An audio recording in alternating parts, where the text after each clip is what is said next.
آیت نمبر 30 سورہ روم پارہ نمبر 21۔ نحمدہ ونصلی علی رسولہ الکریم، اما بعد، اعوذ باللہ من الشیطان الرجیم، بسم اللہ الرحمن الرحیم۔ فاقم وجہک للدین حنیفا فطرۃ اللہ التی فطر الناس علیہا لا تبدیل لخلق اللہ ذالک الدین القیم ولکن اکثر الناس لا یعلمون۔ صدق اللہ العظیم۔ آج کے درس میں جو پہلی آیت مبارکہ ہے، اس میں براہ راست خطاب نبی پاک صلی اللہ علیہ وسلم کو ہے، لیکن معنی عام ہے، یہ تمام مومنین کو شامل ہے۔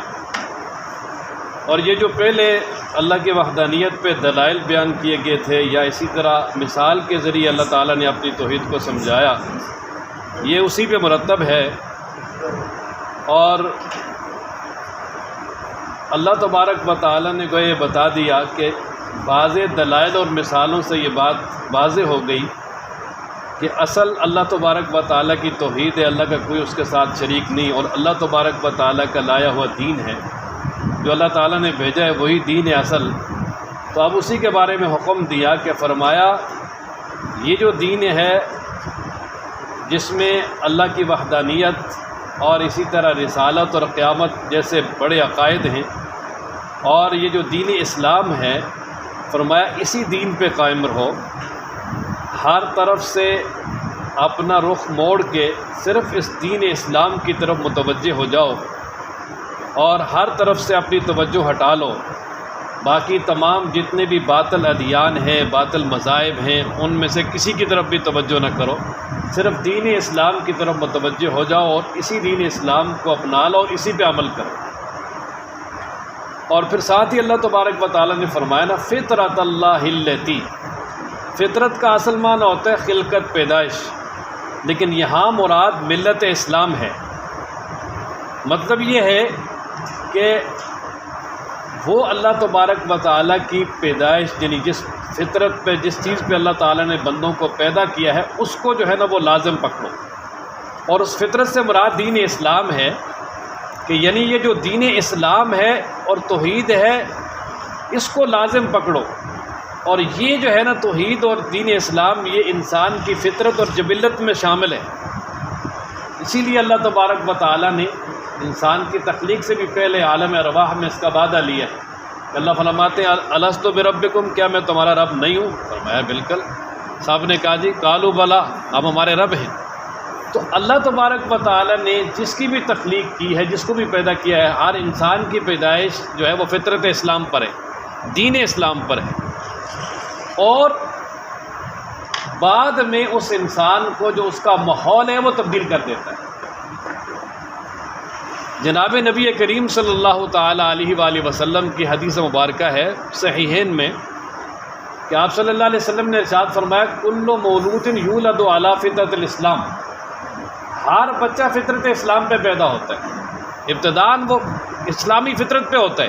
یہی وجہ ہے کہ یعنی جو بچہ ہے ابتداءً وہ فطرت اسلام پہ پیدا ہوتا ہے، اسلامی فطرت اس کی جبلت میں شامل ہوتی ہے، کہ اس کا آگے دین پہ چلنا اور دین کو حاصل کرنا، پھر قرآن یاد کرنا، سیکھنا سکھانا، یہ اس کے لیے آسان ہو جاتا ہے، کوئی مشکل، کوئی رکاوٹ نہیں ہوتی۔ تو فرمایا کل مولود یولد علی فطرۃ الاسلام، کہ ہر بچہ فطرت اسلام پہ پیدا ہوتا ہے۔ فابواہ یحودانہ، آگے اس کے ماں باپ اس کو یہودی بنا لیں، او ینصرانہ، یا اس کو عیسائی بنا لیں، او یمجسانہ، یا اس کو مجوسی بنا لیں، یا ماحول جس ماحول میں پیدا ہوگا، ظاہر ہے اگر ہندو کے ہاں پیدا ہوگا تو وہ اس کو ہندو بنا لیں گے، سکھ کے ہاں پیدا ہوگا تو وہ سکھ بنا لیں گے، کسی مشرک کے ہاں پیدا ہوگا تو اس کو مشرک بنا لیں گے، کسی یہودی کے ہاں پیدا ہوگا اس کو یہودی بنا لیں گے۔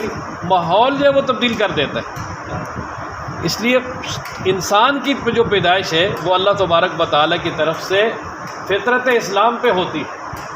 اور پھر اسی آیت مبارکہ میں اللہ تعالیٰ فرماتے ہیں لا تبدیل لخلق اللہ، یہ جو اللہ کی تخلیق ہے اس میں کوئی تبدیلی نہیں۔ اور یہاں پر بھی خلق اللہ سے مراد اللہ کا دین ہے، کہ یہ جو اللہ تبارک و تعالیٰ کا دین ہے یہ قیامت تک ایسے ہی رہے گا، اس میں کوئی تبدیلی نہیں کر سکتا۔ اور ایک معنی اس کا علماء نے یہ کیا ہے کہ لا تبدیل لخلق اللہ میں یہ خبر جو ہے نا یہ انشاء کے معنی میں ہے. یہ اللہ تبارک و تعالیٰ کی طرف سے یہ فرمایا جا رہا ہے کہ لا تبدیل لخلق اللہ، اللہ کی جو تخلیق ہے اس کو تبدیل نہ کرو. یعنی جس فطرت پہ اللہ تعالیٰ نے بچے کو پیدا کیا ہے اس کی ایسی تربیت کرو تاکہ وہ اسی فطرت پہ قائم رہے. جس فطرت پہ اللہ نے بچے کو پیدا کیا ہے اس کی اسی ترتیب کے ساتھ توحید، رسالت، قیامت کے جو عقائد ہیں اور اسی طرح قرآن و سنت ہے ابتدا سے ہی اس کو سکھانا شروع کرو. ایسی اس کی تربیت کرو تاکہ یہ جو اللہ تبارک و تعالیٰ نے جس نہج پہ یا جس چیز پہ اس کو پیدا کیا ہے وہ اسی پہ قائم رہے. یہ نہ ہو کہ تمہاری غلط تربیت کی وجہ سے وہ اللہ کی تخلیقی میں تبدیلی ہو جائے. یعنی جس مقصد کے لیے اللہ نے بنایا ہے اس کو چھوڑ کر جو ہے وہ کوئی اور گمراہی والا راستہ اختیار کر لے. فرمایا ایسا نہیں کرنا. ذالک الدین القیم. اور پھر فرمایا کہ یہ جو دین ہے جو اللہ تعالیٰ نے فطرت جس پہ انسانوں کو پیدا کیا ہے اور اللہ تبارک و تعالیٰ کی توحید والا جو دین ہے، فرمایا یہی سیدھا دین اور مضبوط دین ہے. لیکن لوگ مانتے نہیں، اس لیے کہ اکثر لوگ سمجھتے ہی نہیں ہیں. فرمایا علم ہی نہیں ہے ان کے پاس. آپ ذرا ترجمے پہ غور کر لیں. فرمایا نا فاقم، بس سیدھا رکھیں، وجہ کا اپنے چہرے کو، لدین، دین کے لیے، حنیفہ یکسو ہو کر، کہ دین کے لیے اپنے چہرے کو سیدھا رکھیں یکسو ہو کر. یعنی ہماتن مکمل طور پہ دین اسلام کی طرف متوجہ ہوں، اسی عقائد کے اعتبار سے بھی اور عمل کے اعتبار سے بھی. یعنی ادخلوا فی السلم کافہ، مکمل طور پہ. فطرت اللہ التی، لازم پکڑو اللہ تبارک و تعالیٰ کی اس فطرت کو، اس تخلیق کو، فطر الناس علیہ، جس پر اللہ تعالیٰ نے لوگوں کو پیدا کیا. اور اس سے مراد فطرت اسلام ہے، اس کو لازم پکڑو. فطرت اللہ لا تبدیل لخلق اللہ، اللہ تبارک و تعالیٰ کی تخلیق میں کوئی تبدیلی نہیں، یا اللہ تبارک و تعالیٰ کی تخلیق میں تبدیلی نہ کرو. یعنی ایسے نہج پہ تربیت کرو تاکہ اس پہ قائم رہے. ذالک الدین القیم، فرمایا یہی مضبوط دین ہے. ولکن اکثر الناس، لیکن اکثر لوگ، لا یعلمون، نہیں جانتے. منیبین الیہ، یہ گرامر کے اعتبار سے منیبین یہ حال ہے، اور اس سے پہلے اس کا ذوالحال اور فعل معذوف ہے. اصل میں ہے الزموا فطرت اللہ منیبین، کہ تم اللہ تبارک و تعالیٰ کے دین کو جو فطرت اسلام ہے اس کو لازم پکڑو. منیبین الیہ، اس حال میں کہ تم رجوع کرنے والے ہو اللہ ہی کی طرف. منیبین کا معنی کیا جی؟ رجوع کرنے والے. یہ حالت نصب ہے اس کی. منیبین، اس حال میں یہ اس میں فاعل ہے منیبین. اصل میں حالت رفعی ہوتی تو یہ منیبون ہوتا، تو یہ حالت نصبی ہے منیبین، اور یہ حال ہے. اور اس سے پہلے کیا جی؟ الزموا فطرت اللہ، کہ جو اللہ تعالیٰ کی فطرت ہے یعنی دین اسلام میں، اس کو لازم پکڑو. منیبین الیہ، اس حال میں کہ تم بہت زیادہ رجوع کرنے والے ہو اللہ کی طرف.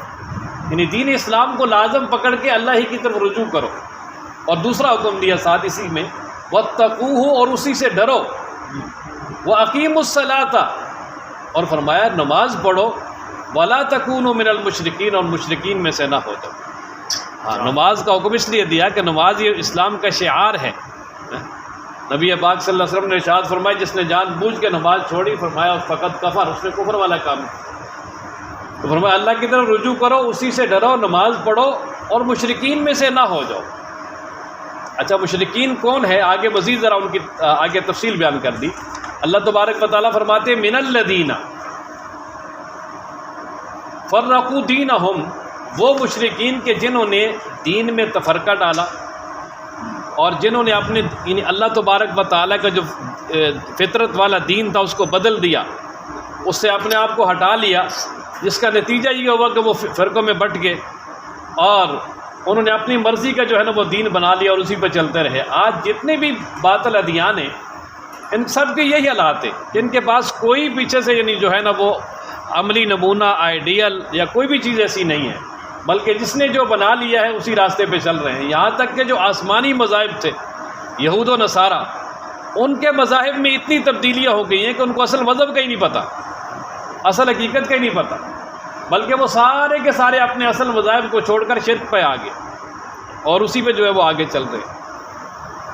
امام ابن کثیر رحمۃ اللہ علیہ فرماتے ہیں کہ تم یعنی ان مشرکین میں سے نہ ہو جاؤ جنہوں نے اپنے دین کو بدل دیا اور اس میں ایسا تغیر و تبدل کر دیا کہ کچھ کو مانا کچھ کو نہ مانا، جو مرضی کا آیا لے لیا، جو مرضی نہیں اس کو چھوڑ دیا، جیسے یہود و نصارہ اور اسی طرح مجوس اور مشرکین نے کیا، اور اسی طریقے سے جتنے بھی باطل ادیان ہیں انہوں نے کیا۔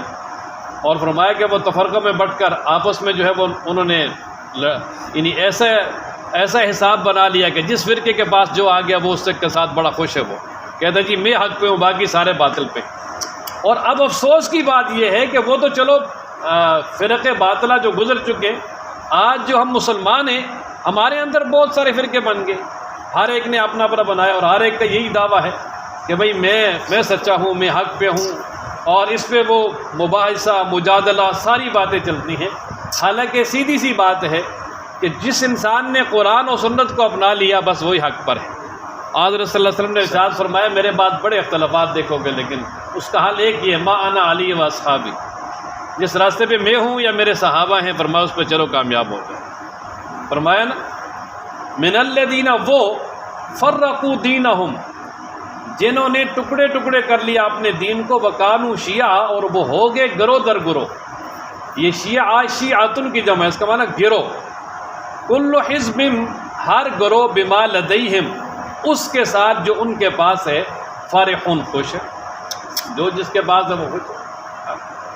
حالانکہ جو بھی جس طرف چل رہا ہے اس پہ خوش ہے، حالانکہ بعض چیزیں ایسی ہیں کہ جو بالکل فی البدی ہیں، جن میں کوئی شک نہیں ہے۔ ان میں بنیادی طور پہ رب ذوالجلال کی توحید ہے کہ اللہ تعالیٰ توحید کے معاملے میں کسی سے کمپرومائز نہیں کریں گے۔ ہمارے استاد محترم فرمایا کرتے تھے کہ یار یہ جو شرک ہے نا یہ گناہ نہیں، یہ بغاوت ہے، کیونکہ اللہ کا اعلان ہے نا ان اللہ لا یغفر ان یشرک بہ ویغفر ما دون ذلک لمن یشاء، کہ اللہ سب کچھ معاف کرے گا، شرک کو معاف نہیں کرے گا۔ اور اسی طرح حکومتیں سارا گناہ معاف کرتی ہیں، بغاوت معاف نہیں، تو یہ شرک بغاوت ہے، اللہ تعالیٰ کے ہاں اس کی معافی نہیں ہے۔ اس لیے شرک جو ہے نا اس کو اپنے اندر سے نکال دے، بس یہ نظریہ اور عقیدہ کہ بھائی اللہ کے ساتھ اس کے معاملات میں کوئی بھی شریک نہیں، وہ اکیلا ہے، بس یہ بہت ضروری اور لازمی ہے۔ لا الہ الا اللہ جو انبیاء علیہ الصلوۃ والسلام کی مشترکہ دعوت ہے، اس کا خلاصہ یہی ہے، یہ اس کا نچوڑ اور خلاصہ ہے۔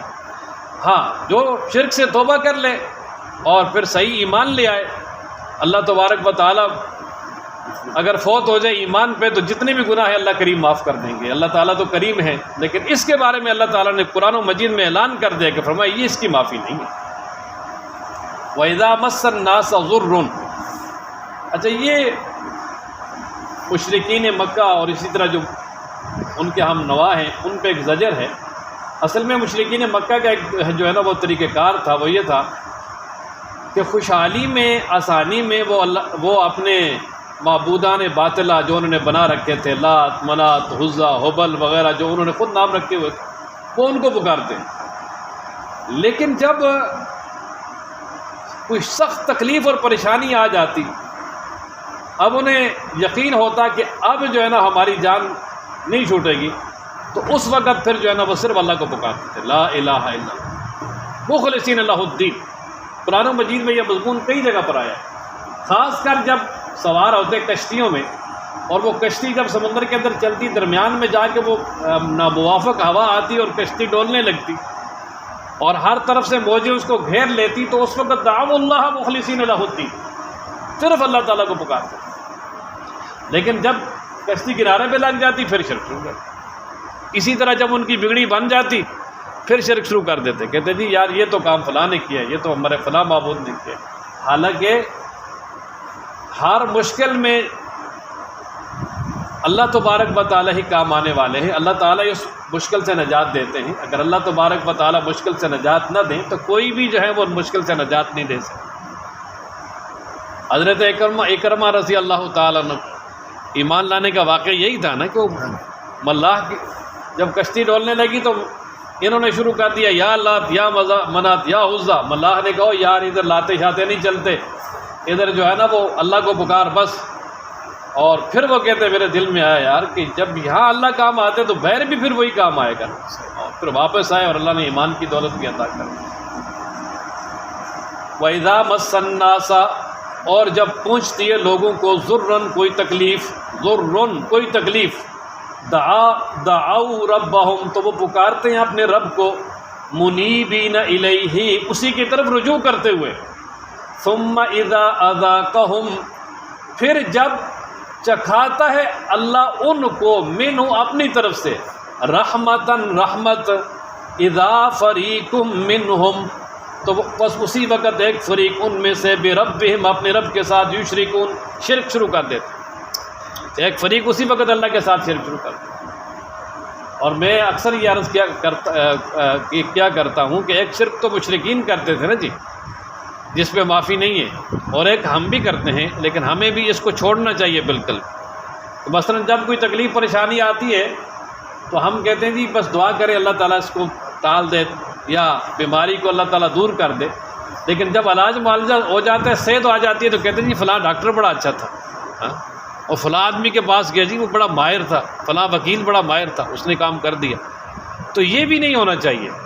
اس موقع پہ بھی یہی کہنا چاہیے جی کہ اللہ تبارک و تعالیٰ نے فلاں ڈاکٹر کے ہاتھ میں شفا رکھی، اللہ نے شفا دے دی، یعنی یہاں بھی اپنا معاملہ اللہ ہی کی طرف تفویض کرنا چاہیے، اور اسی میں جو ہے نا وہ ہماری بہتری بھی ہے اور حقیقت بھی یہی ہے۔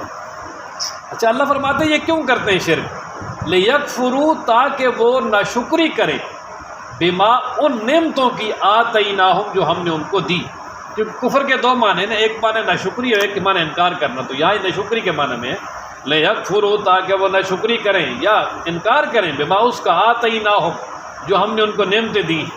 لیکن اللہ فرماتے ہیں فتمتعوا سو تم نفع حاصل کر لو، دنیا کی عارضی زندگی ہے، چند دن کی زندگی ہے، جو کچھ ہم نے دیا ہے نفع حاصل کر لو، فسوف تعلمون عنقریب تم جان لو گے، تمہیں پتہ چل جائے گا کہ کون حق پر تھا کون باطل پر تھا۔ ام انزلنا علیہم، یہ ام استفہامیہ ہے، اور یہ اس کو یعنی عربی گرامر کے اعتبار سے استفہام انکاری کہتے ہیں، یہ استفہام انکاری ہے۔ مطلب اللہ تبارک و تعالیٰ فرماتے ہیں کہ کیا ہم نے ان لوگوں پر کوئی شرک کے بارے میں دلیل نازل کر دی ہے، شرک کی سند دے دی ہے کہ یہ شرک کرے؟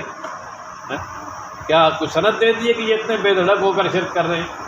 اللہ ایسا بالکل بھی نہیں ہے۔ اللہ تبارک و تعالیٰ نے شرک کی کوئی سند کوئی دلیل نہیں نازل کی، یا یہ کہ ان کے پاس کوئی آسمانی کتاب ہے جس میں جو ہے وہ شرک کی اجازت ہے اور وہ اس کو پڑھتے ہیں اور ان کے سامنے آتی ہیں۔ تو فرمایا کہ بالکل بھی ایسا نہیں ہے، یہ یعنی اللہ تبارک و تعالیٰ کی نافرمانی کر رہے ہیں، کیونکہ اللہ تبارک و تعالیٰ اس چیز کی قطعاً وہ جو ہے اجازت اور نہ ہی حکم دیتے ہیں۔ فرمایا نا ام انزلنا علیہم، کیا ہم نے اتاری ہے ان پر سلطاناً کوئی سند کوئی دلیل، فہو یتکلم بس وہ کلام کرتی ہیں ان سے، بما کانوا بہ یشرکون اس کے بارے میں جس کے ساتھ یہ شریک کرتے ہیں، یعنی کہ جو اللہ تبارک و تعالیٰ کے ساتھ یہ شریک کرتے ہیں، یعنی وہ ان کو اس کی اجازت دیتی ہے، یا یہ کہ سند میں اس کی اجازت موجود ہے۔ فرمایا ایسا قطعاً نہیں ہو سکتا، ہو ہی نہیں سکتا کہ اللہ تعالیٰ اس کی اجازت دے۔ وَإِذَا أَذَقْنَا النَّاسَ رَحْمَةً فَرِحُوا بِهَا، تو یہ اللہ تبارک و تعالیٰ نے ایک عام انسان کی حالت بیان کی ہے۔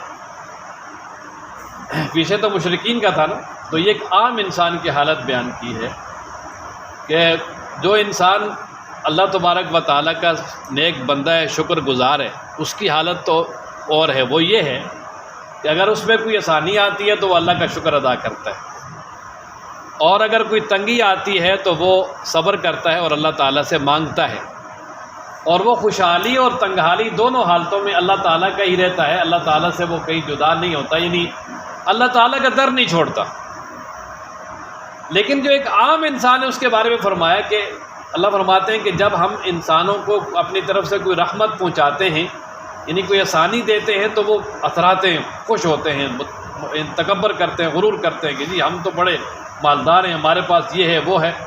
اور فرمایا کہ اچانک اگر ان پہ کوئی تکلیف آ جائے ان کے گناہوں کی وجہ سے تو اس وقت نا امید ہو کر بیٹھ جاتے ہیں۔ فرمایا ایسا نہیں ہونا چاہیے، بلکہ اللہ کے بندے وہ ہیں جو خوشحالی اور تنگحالی دونوں میں اللہ کو یاد کرتے ہیں، ان کا تعلق اللہ سے ہے۔ حضرت ایوب علیہ السلام خوشحالی میں بھی اللہ کے ساتھ تعلق تھا، شدید بیماری آئی پھر بھی اللہ کے ساتھ تعلق، بعد میں اللہ نے ڈبل دیا، پہلے سے صحت بھی، مال و متاع اور اولاد بھی، پھر بھی اللہ کے، ہر حالت میں اللہ کے۔ اللہ کا جو نیک بندہ ہے وہ ہر حالت میں اللہ کا ہے۔ ہاں ناشکر انسان یہ ہے کہ مال آ جاتا ہے تو اترانا شروع کر دیتا ہے، اور تنگی آ جائے تو نا امید ہو جاتا ہے۔ فرمایا ایسا نہیں، اللہ کی رحمت سے نا امید نہیں ہونا چاہیے، تنگی پریشانی میں رب سے مانگنا چاہیے۔ وَإِذَا أَذَقْنَا النَّاسَ، اور جب ہم چکھاتے ہیں لوگوں کو رحمتاً رحمت، فَرِحُوا بِهَا، خوش ہو جاتے ہیں اس کے ساتھ، اترانا شروع ہو جاتے ہیں۔ وَإِن تُصِبْهُمْ، اور اگر پہنچے ان کو سیئۃ، کوئی تکلیف، بِمَا قَدَّمَتْ أَيْدِيهِمْ، اس کے بدلے جو ان کے ہاتھوں نے آگے بھیجا، ان کے گناہوں کی وجہ سے، اِذَا هُمْ يَقْنَطُونَ، تو اسی وقت وہ نا امید ہونا شروع ہو جاتے ہیں، مایوس ہونا شروع ہو جاتے ہیں۔ حالانکہ مایوس نہیں ہونا چاہیے، اللہ کی رحمت سے سوائے شیطان کے کوئی مایوس نہیں، اور یا وہ جو کافر جو کفر پہ مر گئے۔ اللہ تعالی ہم سب کو قرآن پڑھنے، سمجھنے، عمل کرنے کی توفیق عطا۔